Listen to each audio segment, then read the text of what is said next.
Entremos a nuestro estudio expositivo de la palabra de Dios por medio de la primera carta de Pablo a la iglesia en Corintio, donde el apóstol Pablo, después de haber dedicado todo un capítulo al tema de la resurrección de los muertos, ahora en el capítulo 16 que tocaremos el día de hoy, llegamos al final de esta primer epístola, donde el apóstol Pablo va a tratar al menos los siguientes 4 puntos en este capítulo 16. En primer lugar, va a tratar el tema de la ofrenda para los santos. En segundo lugar, les va a hablar de sus planes de volver a pasar un tiempo con ellos. En tercer lugar, les hace una exhortación a sujetarse a los que sirven y ayudan en la obra de Jesucristo. Y en cuarto lugar, les presenta sus saludos finales. Así que bajo estos 4 puntos vamos a tratar el capítulo 16 de esta primera carta de Pablo a los Corintios. Sin embargo, es importante mencionar que dentro de estos 4 puntos, Pablo hace un énfasis a nuestras acciones, las cuales siempre deben de ser con amor. Porque si no hay amor, difícilmente Dios va a estar obrando en lo que hacemos, porque recordemos que Dios es amor y por lo tanto obra en amor. Y si nosotros estamos en ese amor, también debemos obrar con amor. Entonces, teniendo esto en mente, vayamos al capítulo 16 y leamos el texto base. Vamos a leer solamente los primeros, bueno, vamos a leerlo todo. Dice aquí la palabra de Dios. En cuanto a la ofrenda para los santos, haced vosotros también de la manera que ordené en las iglesias de Galacia. Cada primer día de la semana, cada uno de vosotros ponga aparte algo según haya prosperado, guardándolo para que cuando yo llegue no se recojan entonces ofrendas. Y cuando haya llegado, a quienes hubiere designado por carta, a estos enviaré para que lleven vuestro donativo a Jerusalén. Y si fuere propio yo también, y si fuere propio que yo también vaya, irán conmigo. Iré a vosotros cuando haya pasado por Macedonia, pues por Macedonia tengo que pasar. Y podrá ser que me quede con vosotros aún pase el invierno, para que vosotros me encaminéis a donde haya de ir. Porque no quiero veros ahora de paso, pues espero estar con vosotros algún tiempo si el Señor lo permite. Pero estaré en Éfeso hasta Pentecostés, porque se me ha abierto la puerta grande y eficaz, y muchos son los adversarios. Y si llega Timoteo, mirad que esté con vosotros con tranquilidad, porque él hace la obra del Señor, así como yo. Por tanto, nadie le tenga en poco, sino encaminadle en paz, para que venga a mí, porque le espero con los hermanos. Acerca del hermano Apolos, mucho le rogué que fuese a vosotros con los hermanos, mas de ninguna manera tuvo voluntad de ir por ahora, pero irá cuando tenga oportunidad. Velad, estar firmes en fe, portaos varonilmente y esforzaos. Todas vuestras cosas sean hechas con amor. Hermanos, ya sabéis que la familia de Estefanas es la primicia de Acaya y que ellos se han dedicado al servicio de los santos. Os ruego que os sujetéis a personas como ellos y a todos los que ayudan y trabajan. Me regocijo con la venida de Estefanas, de Fortunato y Acaico, pues ellos han suplido vuestra ausencia, porque confortaron mi espíritu y el vuestro. Reconoced pues a tales personas. Las iglesias de Asia os saludan, Aquila y Priscila, con los de la iglesia que están en su casa. Os saludan mucho en el Señor.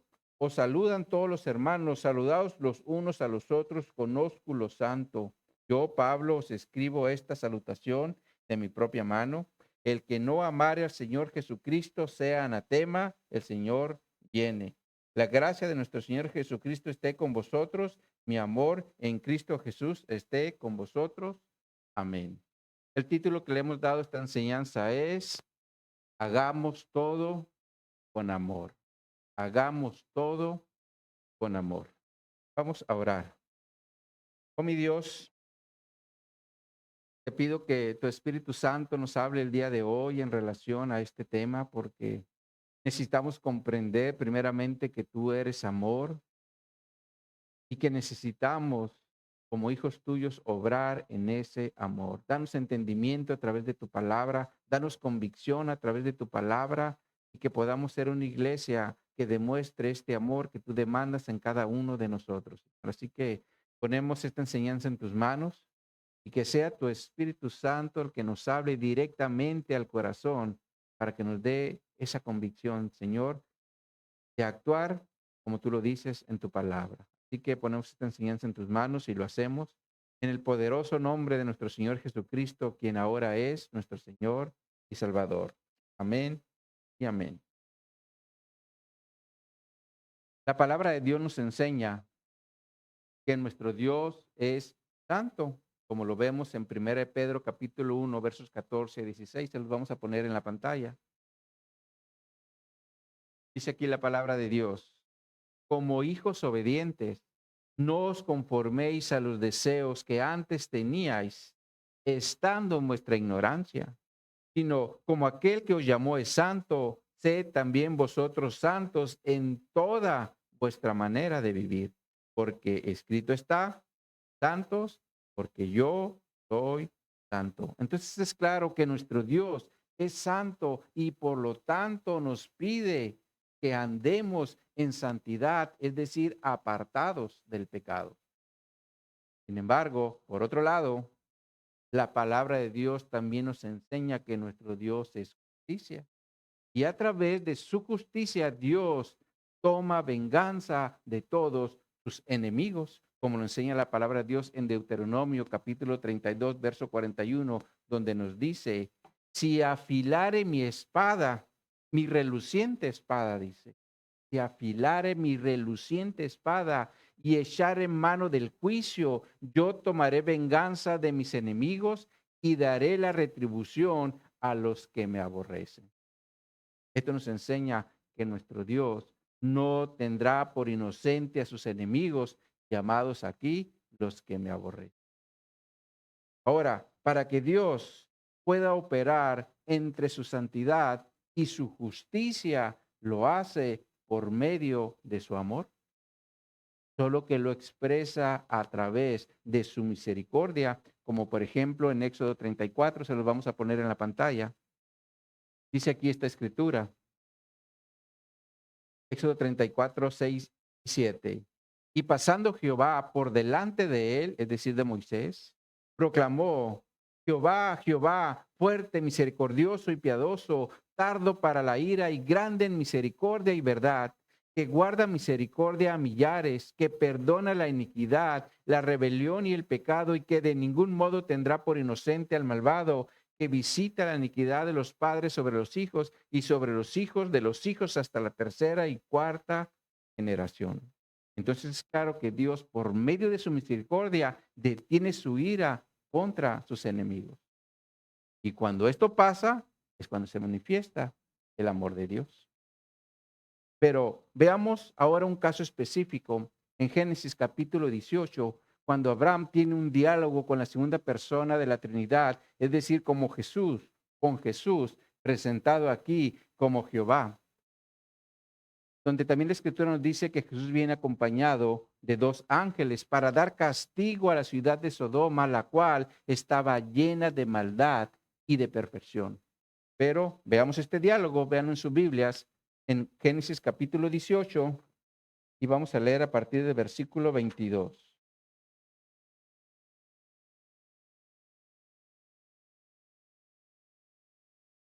Génesis 18, capítulo 22. En adelante nos dice, y se apartaron de allí los varones, es decir, los ángeles, y fueron hacia Sodoma, pero Abraham estaba aún delante de Jehová. Y se acercó a Abraham y dijo, ¿destruirás también al justo con el impío? Se observan aquí Abraham le hace una pregunta a Dios en relación a su juicio, donde le dice, ¿destruirás también a los justos? Y le continúa diciendo en el versículo 24, quizá haya 50 justos dentro de la ciudad. Destruirás también y no perdonarás al lugar por amor a los 50 justos que están dentro de él. Se observan aquí Abraham introduce el tema del amor hacia los justos y les dice, por amor a ellos, ¿no perdonarás el lugar? Y le continúa diciendo en el versículo 25, lejos de ti el hacer tal que hagas morir al justo con el impío y que sea el justo tratado como el impío, nunca tal hagas. El juez de toda la tierra no ha de hacer lo que es justo. Aquí Abraham reconoce a Dios como el juez justo de toda la tierra, porque tiene toda la autoridad para emitir juicio y castigo contra el impío. Sin embargo, aún así, Abraham le pregunta, ¿harás morir al justo con el impío? Pero veamos ahora qué es lo que le contesta el Señor en el versículo 26, que nos dice, entonces respondió Jehová, si hallar en Sodoma 50 justos dentro de la ciudad, perdonaré a todo este lugar por amor a ellos. Aquí la respuesta del Señor es que si en Sodoma hay 50 justos, por amor a ellos, va a perdonar todo el lugar. Lo cual nos enseña que Dios, por amor a los justos, puede detener su castigo y perdonar la maldad del lugar donde ellos moran. Ahora, en nuestros días o en nuestro caso, este lugar puede ser nuestro hogar. Por eso es importante que seamos de los justos que Dios reconoce para que detenga juicio en nuestro hogar. Sin embargo, aquí en el caso específico de Sodoma, Dios le dice a Abraham que si hay 50 justos, va a perdonar el lugar. Pero como Abraham no estaba seguro de que hubiera 50 justos, empezó a bajarle a la cantidad. Después le dice 45, después le dice 40, y así pasa a llegar hasta los 10. Y aún así, el Señor le dice en la segunda parte del versículo 31, no destruiré, respondió, por amor a los 10. Lo cual quiere decir que si Dios hubiera encontrado 10 justos en la ciudad de Sodoma, por amor a ellos perdonaría el castigo de esa ciudad. Pero como no los hubo, toda la ciudad fue destruida con fuego y azufre. Sin embargo, si había un justo, el sobrino de Abraham llamado Lot, y como él era justo, Dios a él lo libró de la destrucción, como también lo menciona el apóstol Pedro en 2 de Pedro capítulo 2, versos 7 y 8, donde dice, y libró al justo Lot, abrumado por la nefanda conducta de los malvados, porque este justo que moraba entre ellos afligía cada día su alma justa, viendo y oyendo los hechos inicuos de ellos. Entonces es claro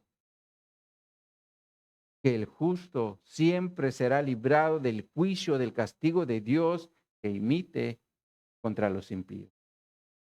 Y este es el punto que quiero resaltar de este diálogo con Abraham y Jesús. Porque Dios, por medio de su amor, nos libra de su juicio, como pasó con Lot. Lo cual, a final de cuentas, es un acto de misericordia para operar entre su santidad y su justicia. Sin embargo, en nuestro caso, la forma de operar de Dios entre su santidad y su justicia es por medio del sacrificio de Cristo en la cruz, porque fue ahí donde Cristo pagó el precio de todos nuestros pecados para ahora sí poder presentarnos delante de Dios como justos. Y de esa forma librarnos del castigo eterno que Dios tiene preparado para los impíos. Sin embargo, mis hermanos, si nosotros hemos aceptado el amor de Dios por medio de Jesucristo, ahora nuestra responsabilidad como cristianos es vivir en ese amor a través de nuestras acciones o lo que hacemos. Por eso Jesús dijo en Juan 13:35, en esto conocerán todos que sois mis discípulos, si tuvieres amor los unos hacia los otros. Lo cual quiere decir que el amor de los unos hacia los otros no es una opción, sino una responsabilidad como discípulos de Jesucristo. Y por lo tanto, mis hermanos, todas nuestras acciones deben de operar en ese amor que Cristo demanda en su iglesia. Ahora, para que este amor pueda manifestarse en la iglesia de Jesucristo, Dios permite situaciones, que pasen cosas para que la iglesia pueda operar en ese amor que Jesús demanda. Y una de estas cosas que Dios permitió fue una hambruna que se dio en el primer siglo en tiempos del emperador Claudio, como Lucas lo narra en el libro de los Hechos en el capítulo 11, donde los líderes en la iglesia en Antioquía determinaron, conforme a lo que tenían, enviar socorro a los hermanos que vivían en Judea. Y de hecho, los que fueron comisionados para llevar esta ofrenda fueron Pablo y Bernabé. Pero el punto es que esta iglesia obró en amor de los unos hacia los otros, atendiendo las necesidades de sus hermanos en Judea. Sin embargo, mis hermanos, este tipo de apoyo también se empezó a hacer en otras iglesias locales, como por ejemplo en Macedonia y Acaya, las cuales también Pablo lo menciona en su carta, en su carta a la iglesia en Roma.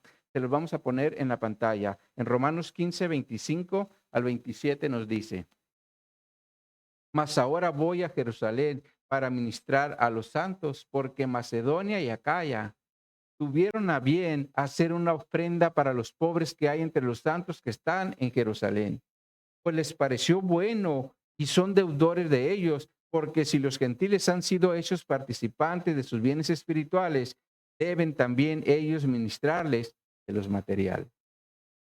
Ahora esto nos enseña que estas dos iglesias decidieron en un acto de amor apoyar a los necesitados en Jerusalén, incluso aunque su situación no era de gran abundancia, sino de mucha pobreza y tribulación, como fue el caso de la iglesia de Macedonia. Veamos esto en Corintios capítulo 8, versos 1 al 4. Segunda carta a los Corintios,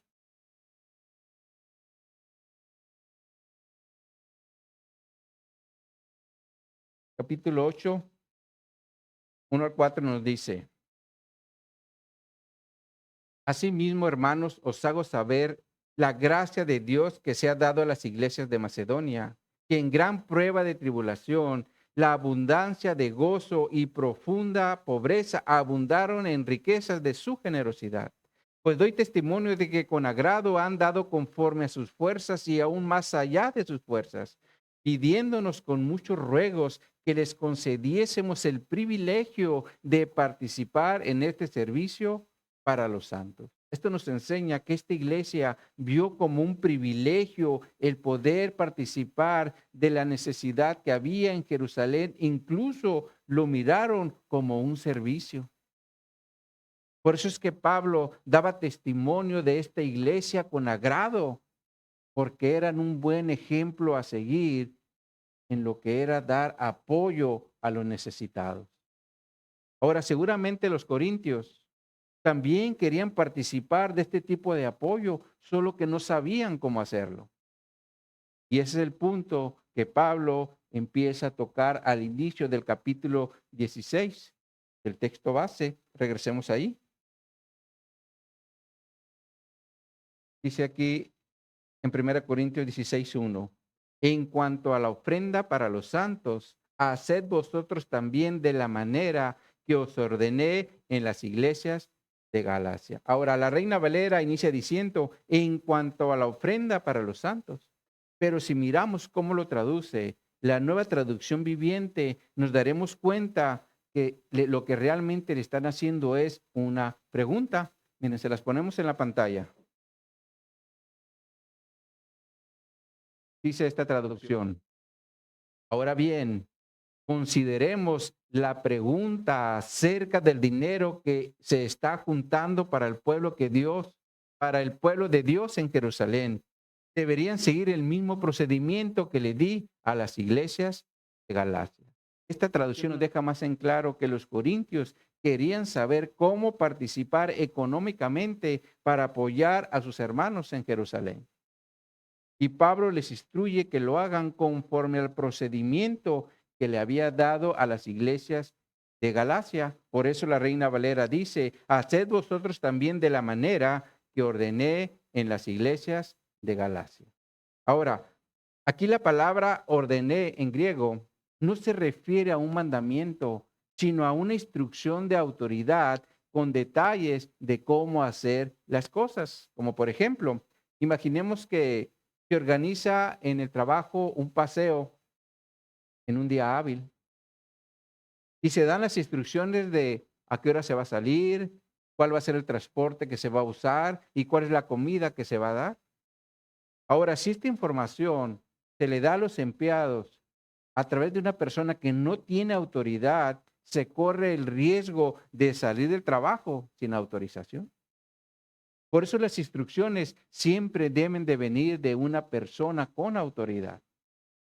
Y es lo mismo era en las iglesias, donde Pablo, con la autoridad apostólica que se le había delegado, él decía cómo atenderse las situaciones de las ofrendas, como se menciona en Hechos 11, 29 al 30. Se lo vamos a poner en la palabra en la versión Dios habla hoy, donde se le dio esta instrucción. Dice: entonces los creyentes de Antioquía decidieron enviar ayuda a los hermanos que vivían en Judea, según lo que cada uno pudiera dar. Así lo hicieron, y por medio de Bernabé y Saulo, que es Pablo, mandaron una ofrenda a los ancianos de Judea. Aquí esta traducción dice que se lo enviaron, ¿sí?, los responsables, a los líderes de allí, con la intención obviamente de que lo pasaran a los hermanos, a los necesitados, a los pobres. Pero el punto es que aquí Bernabé y Pablo fueron comisionados para llevar esa ofrenda. Sin embargo, Pablo, mis hermanos, también recibió una petición o una sugerencia de parte de los apóstoles de acordarse de los pobres, como se menciona en Gálatas. Se los vamos a poner en la pantalla, pero en la versión Nueva Traducción Viviente. Dice esta traducción, Gálatas 2, 9 y 10. De hecho, Santiago, Pedro y Juan, quienes eran considerados pilares de la iglesia, reconocieron el don que Dios me había dado, dice Pablo, y nos aceptaron a Bernabé y a mí como sus colegas. Nos animaron a seguir predicando a los gentiles mientras ellos continuaban su tarea con los judíos. La única sugerencia que hicieron fue que siguiéramos ayudando a los pobres, algo que yo siempre tengo deseo de hacer, dice Pablo. Entonces es claro que Pablo, dentro de su ministerio como apóstol a los gentiles, también consideraba la ayuda para los pobres. Por eso Pablo, con esa autoridad apostólica que él tenía, también daba instrucciones en relación a cómo hacer esta ayuda para los pobres en Jerusalén. Por eso Pablo dice en el texto base: de la manera que ordené en las iglesias de Galacia. Sin embargo, veamos ahora cómo fue esta instrucción, y eso es lo que nos dice o aclara en el versículo 2, donde nos dice en 1 Corintios 16, 2: cada primer día de la semana, cada uno de vosotros cada uno de vosotros ponga aparte algo según haya prosperado, guardándolo para que cuando yo llegue no se recojan entonces ofrendas. Ahora, aquí hay varias cosas que necesitamos considerar. La primera es que esta colecta se debería efectuar los primeros días de cada semana, es decir, los domingos y no los sábados. Porque recordemos que conforme a la ley, los sábados era el día cuando el pueblo se reunía para dedicarlo a Dios, como lo indica la escritura en Éxodo. Se los vamos a poner en la pantalla.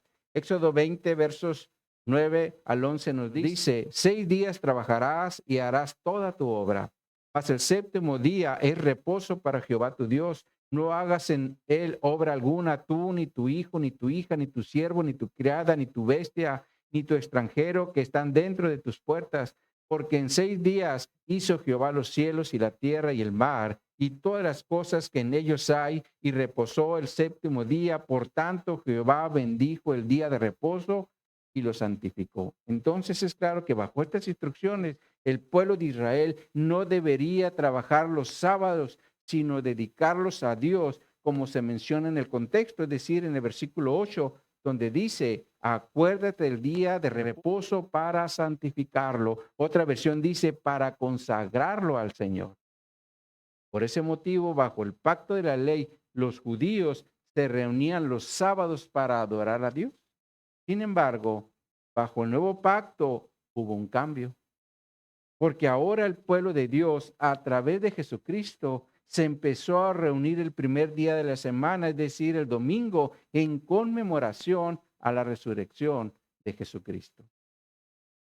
De hecho, también fue el día cuando Jesús se le apareció a sus discípulos, como se menciona en Juan, capítulo 20, versos 19 y 20, donde nos dice, cuando llegó la noche de aquel mismo día, el primero de la semana, estando las puertas cerradas en el lugar donde los discípulos estaban reunidos por miedo a los judíos, vino Jesús y puesto en medio les dijo, paz a vosotros. Y cuando les hubo dicho esto, le mostró las manos y el costado, y los discípulos se regocijaron viendo al Señor. Entonces es claro que Jesús se le apareció a sus discípulos el primer día de la semana con evidencias de su crucifixión.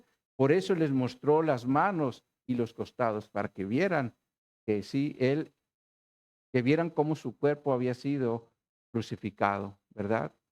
Sus perforaciones, no en las manos, sino en la parte de la muñeca y en su costado donde le clavaron la lanza, perdón. Por ese motivo, la resurrección de Jesucristo fue algo muy importante para las iglesias en el primer siglo, y a partir de ahí se empezaron a reunir los domingos y ya no los sábados, en conmemoración de eso, reconociendo de la resurrección. Por eso en el capítulo 15 que le vimos la semana pasada, Pablo dedica todo el capítulo para que vean lo importante de la resurrección, porque en la resurrección hay esperanza, esperanza de una nueva vida, ¿verdad?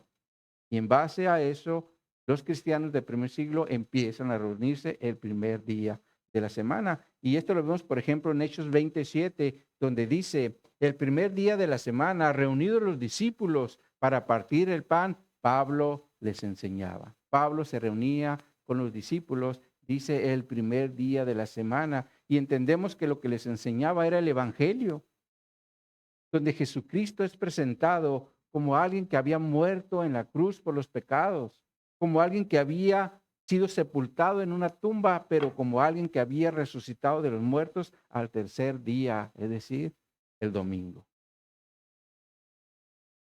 Día que posteriormente el apóstol Juan lo llama el día del Señor, como se menciona en Apocalipsis 1, versos 9 al 11, se los vamos a poner en la pantalla. Dice esta escritura, yo Juan, vuestro hermano, y copartícipe vuestro en la tribulación, en el reino y en la paciencia de Jesucristo, estaba en la isla de llamada Patmos por causa de la palabra de Dios y el testimonio de Jesucristo. Y estaba en el Espíritu, y luego dice, en el día del Señor. Y oí detrás de mí una gran voz como de trompeta que decía, yo soy el alfa y el omega, el primero y el último. Escribe un libro, lo que ves, y envíalo a las 7 iglesias que están en Asia, en Éfeso, Esmirna, Pérgamo, Tiatira, Sardis, Filadelfia y la Odisea. Y Jesucristo se manifestó de nuevo a Juan para dar instrucciones en relación a estas 7 iglesias de Asia. Pero el punto que es que Juan aquí le llama el día del Señor, porque era el día en que la iglesia de Jesucristo se reunía. Por eso cuando Pablo da instrucciones en relación a la ofrenda, dice que se debería hacer el primer día de la semana, porque era el día cuando las iglesias se reunían para alabar al Señor y para convivir. Ahora, lo segundo que Pablo menciona en relación a la ofrenda para los santos es cuando dice cada uno ponga aparte algo, según haya prosperado. Ahora, aquí la palabra ponga aparte algo se refiere a depositar o a colocar algo en otro lugar.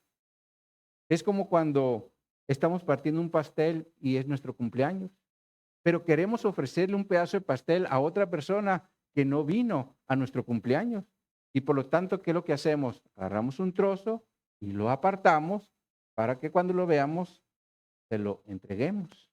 Y esa es la idea de la palabra poner aparte algo, solo que en este caso es en el contexto de la ayuda económica que ellos iban a recolectar para la ayuda a los hermanos, ¿verdad?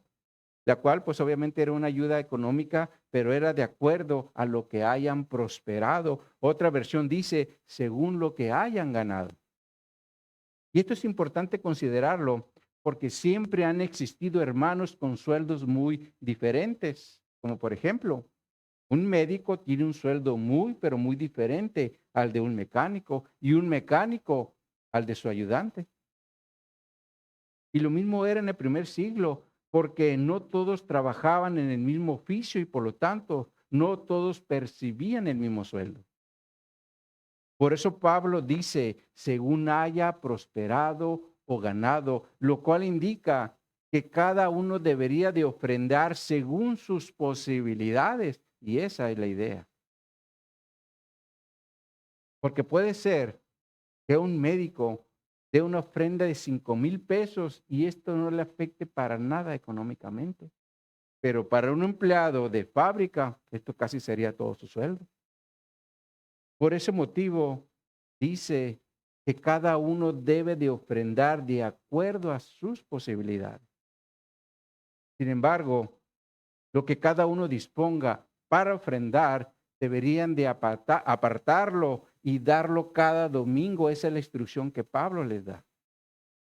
Ahora, esto era con la finalidad para que cuando Pablo llegara, ya estuviera lista la ofrenda y no se tuviera que recoger en ese momento una ofrenda para enviarla. Lo cual quiere decir que deberían de hacerlo con anticipación y no esperar hasta que Pablo llegara. Y esto, mis hermanos, de alguna manera tiene mucho sentido, porque la realidad es que no sería lo mismo levantar una ofrenda de apoyo periódicamente que hacerlo cuando llegue el recolector. Porque si se hace semana a semana, es decir, periódicamente, puede ser que de esa forma seamos de más de bendición a los necesitados. Como por ejemplo, hagamos una aplicación práctica de nuestros días. Nosotros sabemos que cada mes hay un compromiso a cubrir como iglesia, porque hay que pagar una renta para podernos congregar, hay que pagar la luz para poder tener acceso a grabar la enseñanza, a poder tener sonido, ¿verdad? Pero también necesitamos pagar agua para poder utilizar los sanitarios y los lavabos, ¿verdad? Estos son solo 3 pagos que se hacen periódicamente mes por mes. Sin embargo, les pregunto, ¿cómo creen que sería más fácil para cubrir estos compromisos? ¿Por medio de una sola ofrenda mensual o haciéndolo periódicamente? ¿Qué piensan al respecto? Recuerdo que en una ocasión, cuando tuvimos que salir fuera de la ciudad, mi esposa y su servidor, el servicio se llevó a cabo como cada domingo. Sin embargo, para mi sorpresa, me enteré que ese domingo solo se ofrendaron 20 pesos. No lo creas, solo 20 pesos se ofrendaron entre todos los hermanos. Ahora se imaginan, si esta fuera solamente la ofrenda mensual para cubrir los gastos, pues realmente hubiéramos tenido un gran problema. Pero como lo hacemos periódicamente con los otros 3 domingos, se pudieron cubrir todos los gastos perfectamente. Y esa es la idea aquí. Pero en el contexto de brindar ayuda a los necesitados por medio de las ofrendas periódicas de cada una de las iglesias locales. Sin embargo, aquí también es importante hacer una aclaración porque cuando se habla de dinero es un terreno muy espinoso. Por eso nunca debemos perder de vista que el propósito de las ofrendas nunca deben de ser con la intención de buscar enriquecimiento, sino el de cubrir las necesidades que se tienen como iglesia, como lo son en nuestro caso, pago de agua, luz y renta. Ahora, gracias a Dios, al menos en esta iglesia local, como seguramente pasa en muchas otras, no hay la necesidad o el compromiso de cubrir el sustento del pastor. Sin embargo, en muchas otras iglesias sí hay este compromiso y por lo tanto los gastos mensuales se incrementan, pero todo esto sale del apoyo de las ofrendas.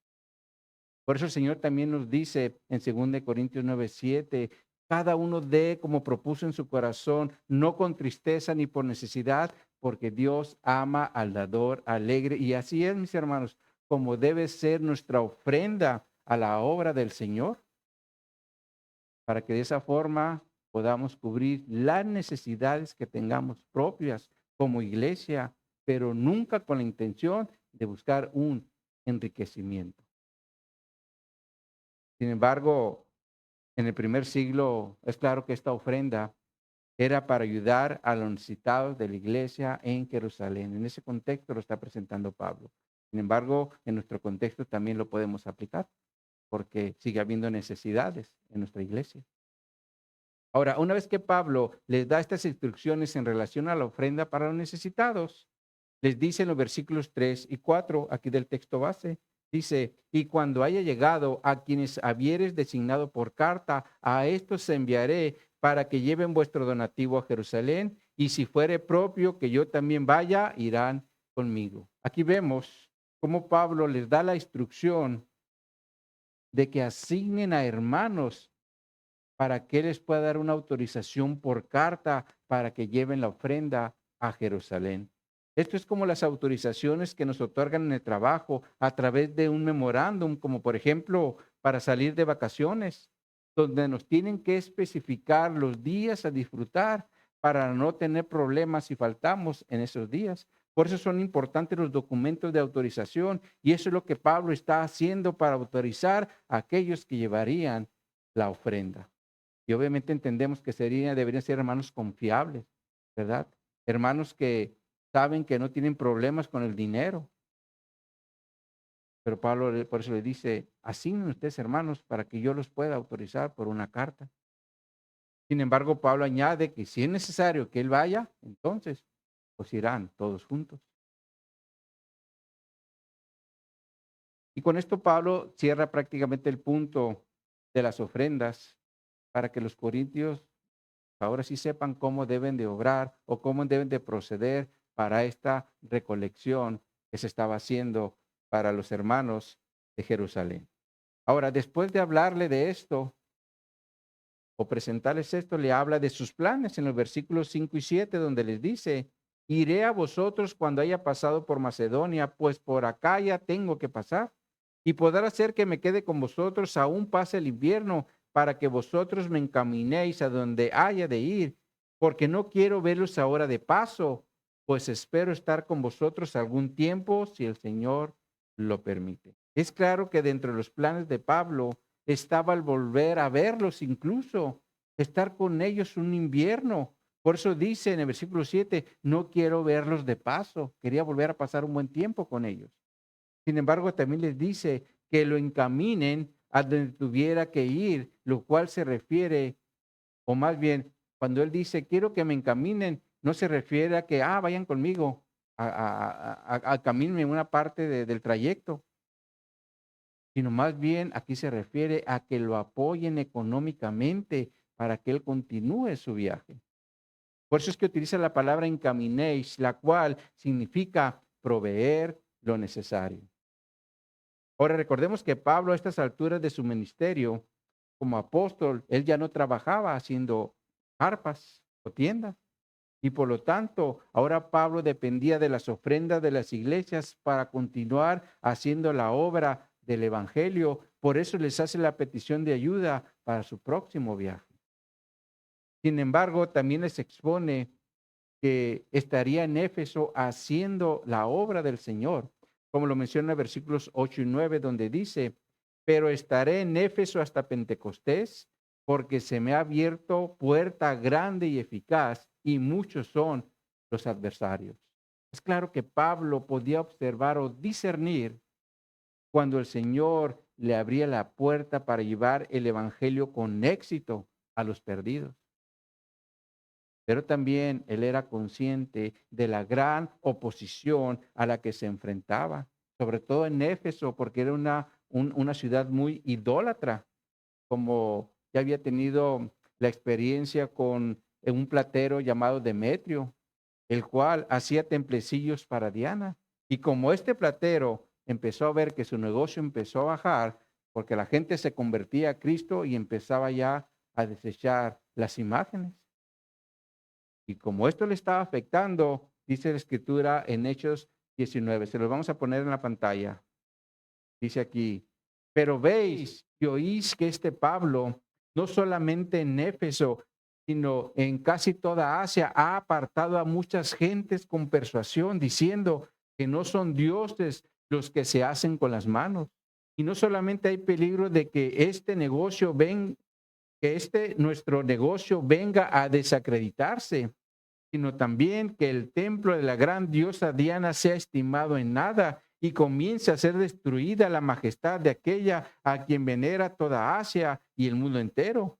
Y cuando oyeron, dice, cuando oyeron estas cosas, se llenaron de ira y gritaron diciendo, grande es Diana de los Efesios.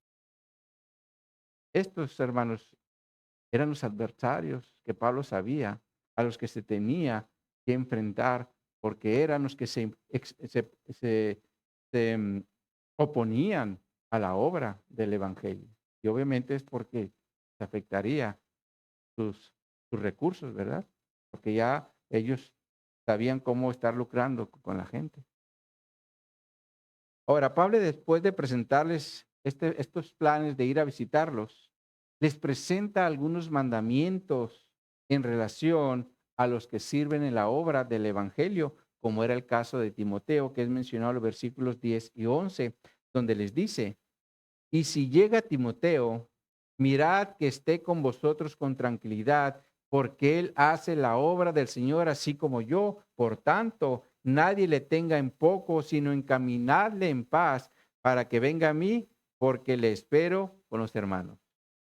Aquí el primer mandamiento que Pablo les da es cuando dice mirad, porque esta palabra significa observar, examinar o tener cuidado, pero el sentido bíblico de la palabra es estar alerta, atento o cuidadoso.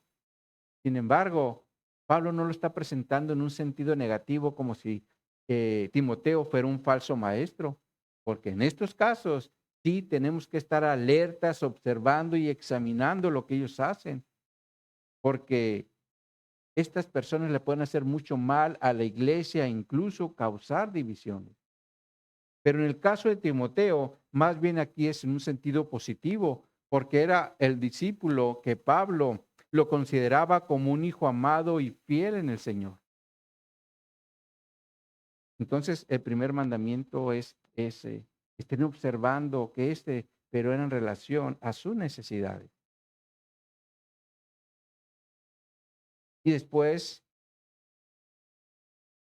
les da, eh, les dice que él quería que estuviera entre ellos sin temor, como lo traduce la Biblia de las Américas. Y esto es porque Timoteo, como Pablo, hacía la obra del Señor, como dice al final del versículo 10. Era un obrero también del Señor. Y lo que él quería es eso, que estuvieran observando para que él estuviera tranquilo entre ellos. Ahora, el segundo mandamiento es cuando les dice en el versículo 11, nadie lo tenga en poco. Esto se refiere a tenerlo en desprecio como si fuera algo totalmente inútil. Ahora recordemos que Timoteo, en comparación con Pablo, era muy joven. Por eso, cuando Pablo lo dejó como pastor en la iglesia de Éfeso, le dijo en 1 Timoteo 4:12, ninguno tenga en poco tu juventud, sino sé ejemplo de los creyentes en palabra, conducta, amor, espíritu, fe y pureza. Entonces, posiblemente por la juventud de Timoteo, es que Pablo les da este mandamiento a los corintios para que no lo despreciaran, porque era joven. Sin embargo, también les da un tercer mandamiento cuando les dice encaminarle en paz, lo cual se refiere a proveerle para sus necesidades del viaje. Porque Timoteo se encontraba como, o sea, para que le provieran para el viaje, para que Timoteo fuera a encontrarse con Pablo y con los hermanos, ¿verdad? Y lo que aprendemos, mis hermanos, de estos mandamientos es que cuando una persona sirve a la obra del evangelio, nosotros como iglesia debemos de apoyarle en sus necesidades, esto independientemente de su juventud, porque Dios también utiliza siervos desde su juventud, como pasó con Timoteo. Así que, mis hermanos, no permitamos que la juventud de una persona cierre nuestro corazón para darle nuestro apoyo como iglesia, sobre todo si vemos que hay un llamado de parte de Dios para esa persona, para servirle. Ahora, Pablo, después de darle estos mandamientos en relación a Timoteo, les habla de otro servidor en el versículo 12, donde les dice, acerca del hermano Apolos, mucho le rogué que fuese a vosotros con los hermanos, mas de ninguna manera tuvo voluntad de ir por ahora, pero irá cuando tenga oportunidad. Ahora, Pablo aquí les está hablando de Apolos, el cual, como dice Lucas en el capítulo 18 del libro de los Hechos, era un hombre poderoso en las escrituras, varón elocuente y que hablaba con denuedo, es decir, sin miedo en las sinagogas de que Cristo era, que de que Jesús era el Cristo. Él se metía en las sinagogas y les decía, no, Jesús es el Cristo, y se los comprobaba con las escrituras. Sin embargo, Pablo dice que le rogaba, es decir, le suplicaba encarecidamente que fuera a visitarles. Pero todo indica que Apolos no estaba interesado por el momento en hacerles una visita, porque seguramente tenía otras prioridades. Pero aún así, Pablo les dice que lo haría cuando tuviera oportunidad, como diciendo, ahorita estés ocupado, pero cuando pueda, les va a hacer una visita. Ahora, Pablo, después de hablarle a estos dos servidores, sigue dándole mandamientos para empezar a cerrar esta primera carta en los versículos 13 y 14, donde les dice, velad, estar firmes en la fe, portaos varonilmente y esforzaos, todas vuestras cosas sean hechas con amor. Aquí uno de los mandamientos es velad, lo cual se refiere a estar alerta. Ahora, Pablo aquí no especifica cuál es el área en la que se debe estar alertas o a la que se está refiriendo, pero seguramente es en relación a todas las necesarias, como por ejemplo en relación a la venida del Señor, como Jesús también lo dijo en Mateo 25:13, donde nos dice, o le estaba diciendo a sus discípulos, velad pues, porque no sabéis el día ni la hora en que el Hijo del Hombre ha de venir.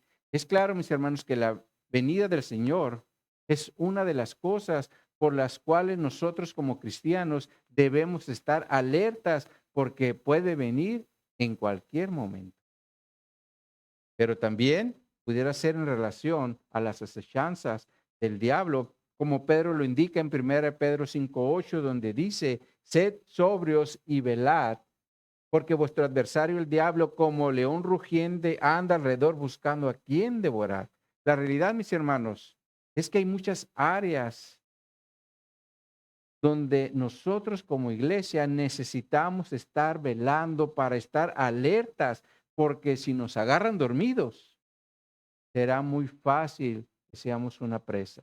Como por ejemplo, hablemos de las redes sociales, las cuales nos pueden atrapar para que dejemos de orar y de leer la palabra de Dios.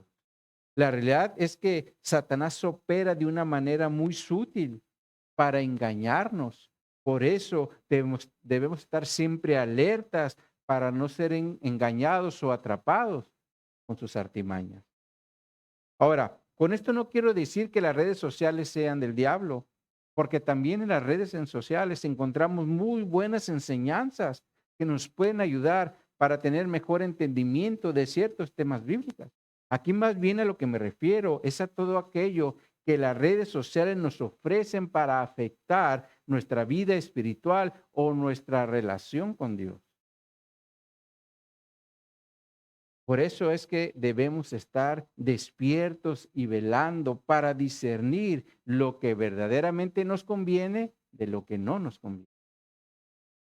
Ahora, otro de los mandamientos que Pablo les presenta a los corintios es cuando les dice, estad firmes en la fe. Lo cual quiere decir que por ningún motivo se deben de mover del evangelio que les había enseñado. Y esto es algo que nosotros como iglesia también debemos tener presente porque vivimos rodeados de falsas enseñanzas, las cuales nos quieren sacar del verdadero evangelio, como por ejemplo, tu mejor vida hoy. O busca solamente la prosperidad económica. O quédate en casa mirando enseñanzas por las redes sociales sin congregar. Mis hermanos, tengamos cuidado de todas estas falsas enseñanzas, porque para empezar, nuestra mejor vida no es ahora, sino en el futuro, cuando estemos con Cristo, con un cuerpo sin pecado y pasando la eternidad con Él. Ahora, estoy de acuerdo de que debemos buscar prosperidad, pero espiritualmente, no tanto económicamente, porque el dinero es la raíz de todos los males y hace incluso que algunos se aparten de la fe, como Pablo le dice a Timoteo en 1 Timoteo 6:10. Y de igual forma es importante no dejar de congregar, porque por medio de las enseñanzas de las redes sociales, nunca, pero nunca podremos estimularnos al amor y a las buenas obras, como dice la Escritura en Hebreos 10:24, antes de decir no dejar de congregarse. Por eso es importante estar firmes en la fe del Evangelio que hemos aprendido, como Pablo también les dice a los corintios, no se muevan de ahí. Ahora, otro mandamiento que Pablo les da es que se porten varonilmente, lo cual se refiere a que sean valientes y esto es algo que todos necesitamos para poder compartir el evangelio a los perdidos.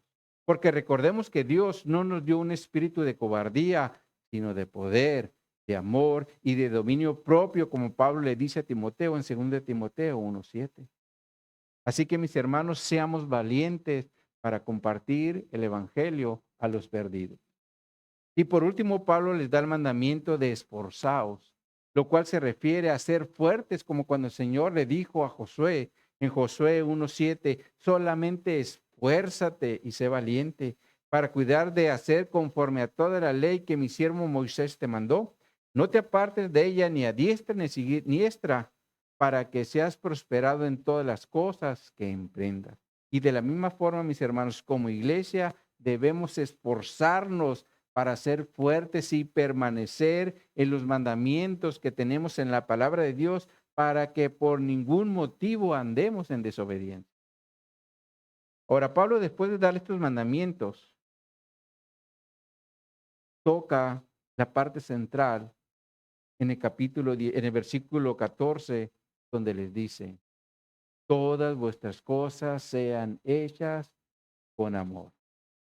La realidad, mis hermanos, es que si no hay amor en lo que estamos haciendo, esto de nada nos va a servir, como Pablo lo explicó en 1 Corintios 13:3, donde dice, y si repartiese todos mis bienes para dar de comer a los pobres, y si entregase mi cuerpo para ser quemado y no tengo amor, de nada me sirve.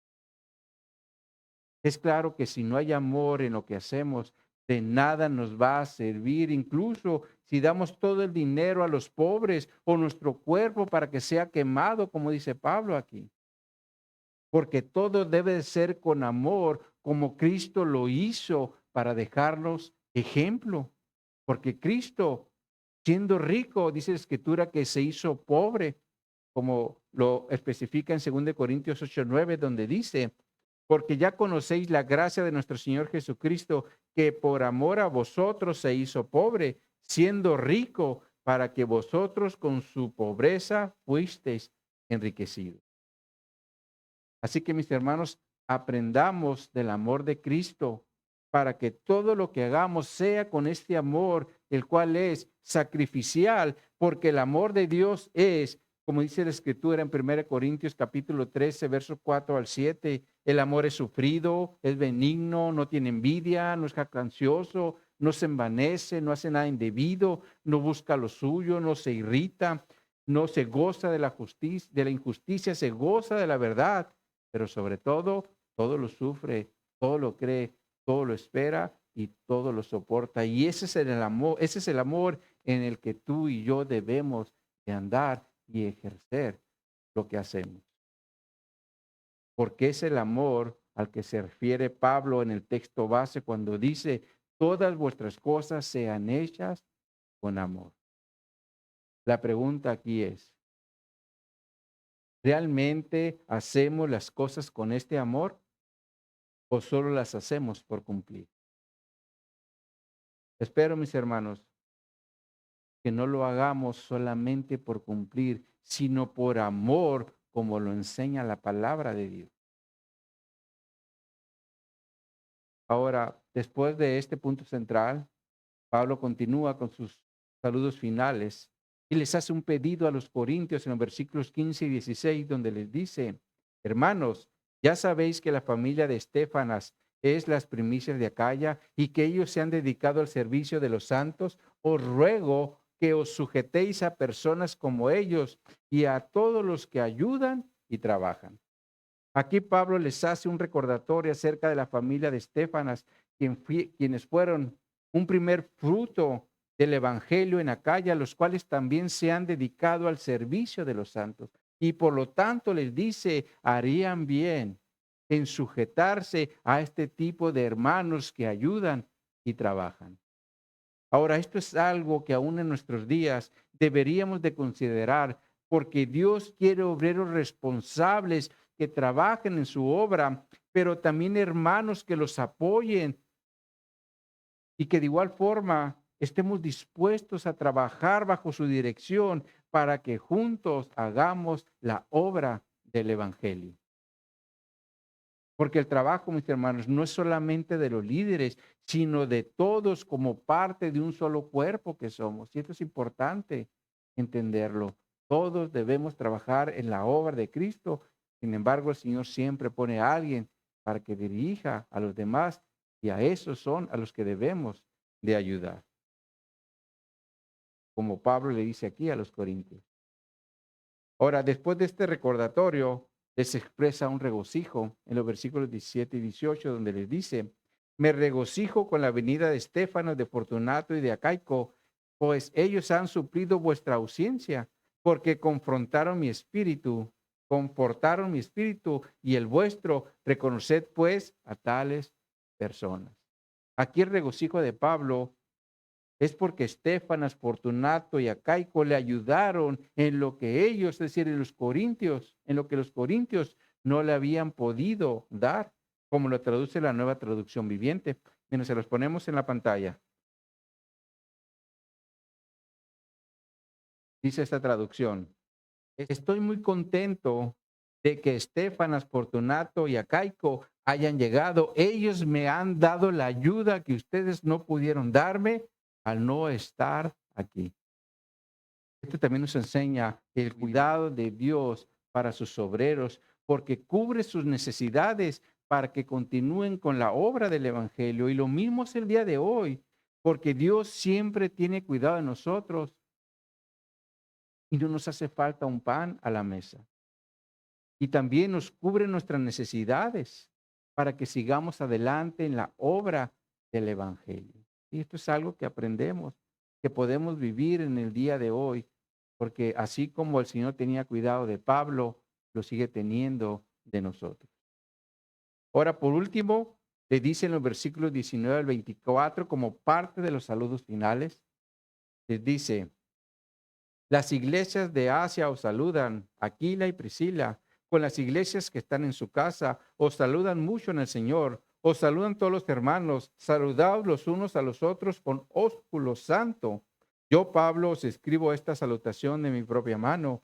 El que no amare al Señor Jesucristo sea anatema, el Señor viene. La gracia de nuestro Señor Jesucristo esté con vosotros, mi amor en Cristo Jesús esté con todos vosotros. Amén. Ahora, aquí hay algunas cosas importantes a resaltar en estos saludos finales. Y una de ellas es un saludo que el día de hoy se ha perdido por causa de la pandemia, el cual es llamado aquí ósculo santo, el cual consiste en un beso en la mejilla como una señal de amor fraternal. ¿Sí? Esto lo practicábamos antes de la pandemia porque es un saludo de amor fraternal. Y esto se practicaba en el primer siglo. Pero obviamente por situaciones de salud lo hemos cesado. Pero sin embargo es un saludo que se daba en el primer siglo y por eso Pablo lo está aquí resaltando. Ahora, lo segundo es cuando le dice en el versículo 22, el que no amare al Señor Jesucristo sea anatema, el Señor viene. La realidad es, mis hermanos, que si no tenemos amor para nuestro Señor Jesucristo, mucho menos lo tendremos para su obra. Por eso Pablo dice, sea anatema, es decir, sea cosa maldita. Espero que nadie de los que estemos aquí seamos un anatema, sino servidores fieles de Jesucristo hasta que Él regrese o nosotros vayamos a su presencia. ¿Cuántos dicen amén? Con esto, mis hermanos, llegamos al final de esta primera carta de Pablo a los Corintios.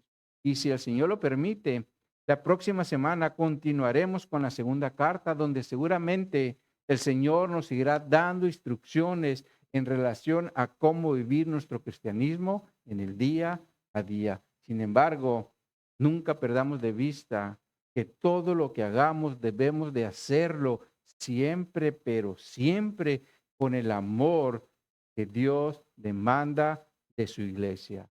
Y es que decimos ser discípulos de Jesús. Porque Jesús dijo, en esto conocerán que son mis discípulos y se aman unos a los otros. Y eso, ¿cómo lo vamos a demostrar? Por lo que hacemos, a través de nuestras obras. Pues muy bien, mis hermanos, con esto terminamos este capítulo 16 y esta primera carta de Pablo a los Corintios. Vamos a orar. Oh, pues bendito Dios, te damos gracias, Señor, por tu palabra, la palabra que siempre nos sigue dando instrucciones. Pensar que se le dio a una iglesia en el primer siglo, tenemos también aplicaciones para nuestros días, como lo importante que es que nos amemos los unos a los otros, pero sobre todo en lo que hacemos. Tu palabra dice que todo lo debemos hacer con amor, Señor. Así que ayúdanos, Señor, a tener estos conceptos siempre presentes en nuestro diario vivir, para que como iglesia seamos conocidos como una iglesia que se ama, una iglesia que obra en amor. Pero también, Señor, danos la convicción de lo importante que es estarnos sujetando los unos a los otros en esa autoridad que tú le has delegado a tu iglesia para que trabajemos, Señor, en equipo y con orden, Señor, conforme a lo que tú has establecido, Señor. Que podamos realmente ser esa iglesia que obre bajo ese orden de sujeción que tú estableciste y este orden que Pablo también les estaba dando a los corintios. Pero también, mi Dios, te pido que seamos una iglesia que no esté dormida, sino que seamos una iglesia que siempre esté velando, velando por el regreso de nuestro Señor Jesucristo y velando también por las acechanzas que sabemos que el diablo siempre va a estar poniendo delante de nosotros para que no caigamos en ellas, Señor, que estemos despiertos, atentos y poder identificar cuando el enemigo quiere hacer acto de presencia para sacarnos de tu voluntad. Ayúdanos, Señor, a ser una iglesia que siempre, pero siempre esté velando, Señor. Pero sobre todo, ayúdanos, Señor, para que por ningún motivo o ninguna circunstancia que se esté presentando vayamos a ser infieles a tu evangelio, apartándonos de tu obra, Señor, queriendo hacer las cosas como el mundo las ofrece, porque realmente es muy fácil quedarse en casa, ver una enseñanza por televisión, pero eso no es lo que tú nos has instruido. Yo te pido, Señor, que seamos esa iglesia fiel, que busque estar reunido cada primer día de la semana, incluso entre semanas, Señor, aunque sea por los medios que tú nos has dado, pero que no dejemos de estar juntos, Señor.